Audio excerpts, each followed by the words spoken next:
আমি নিয়েছি এখানে ঝিঙে, ঝিঙে পোস্ত করব। আমি করছি এখন ঝিঙে পোস্ত, কালো জিরে ফোড়ন দিয়ে দিলাম, ঝিঙেটা দিয়ে দিচ্ছি, অল্প করে একটু হলুদ দিয়ে দিলাম আর লবণ দিয়ে দিলাম।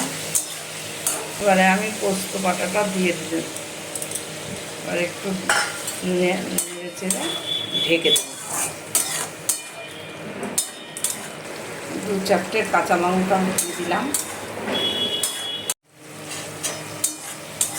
ঝিঙে পোস্তটা হয়ে গেছে, এখন আমি একটু সামান্য চিনি দিয়ে দেবো। এবার আমি নামিয়ে ফেলবো, ঝিঙে পোস্তটা দিয়ে দিই।